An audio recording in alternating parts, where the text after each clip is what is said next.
Tonight's rally at Legislative Plaza is just the latest demonstration in Nashville. During protests here in the mid-state and across the country, those leaders and organizers have called for leaders to defund police departments. And some cities like LA and Minneapolis have complied. The question is, could Nashville do the same? News Channel 5's Eric Hilt takes a closer look at the push to defund Metro Nashville Police. No justice, no peace. The demand echoed through downtown. No justice, no peace.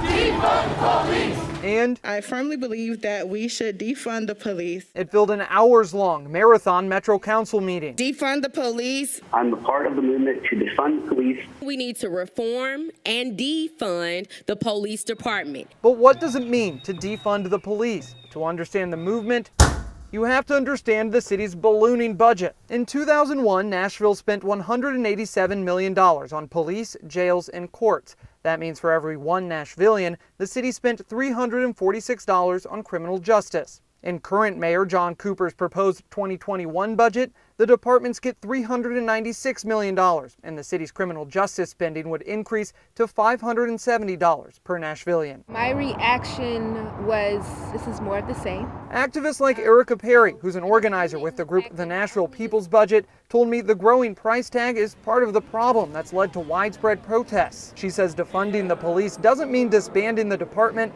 it means cutting the city's criminal justice budget and using that money to invest in low-income areas and communities of color. We want to see money taken from the police department, from the sheriff's department, and reallocated towards education, accessible housing, funding towards jobs, funding towards violence interruption. Steps Perry says can prevent crime instead of respond to it. People know what keeps them safe, and we just want to have the courage to invest in those things. This notion that if we defund the police, all of our communities are just going to live in harmony and there'll be no crime, there'll be no violence. It doesn't stand to reason. But Nashville Fraternal Order of Police President James Smallwood argues cuts would mean fewer officers. Payroll makes up nearly 90% of MNPD's budget. We should make sure our community has all the resources they need.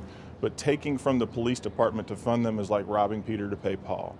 It just doesn't solve the problem, it makes it worse. All of that debate lands here at the steps of the Metro Courthouse, where you can still see some of the damage left behind after protests earlier this month. Any changes to Mayor Cooper's budget would need to be approved by Metro Council members, and some city leaders say that won't be easy. Because the Metro Charter is set up to be such a strong mayor form of government, every year the budget that ends up going into effect is pretty close to what the mayor proposed. Bob Mendez chairs the Metro Council Budget Committee and says any changes to Cooper's proposal have to come in alternate budgets, but time is running out. The charter requires that we have to have a budget by June 30th. Still, activists say they'll continue to demand a change.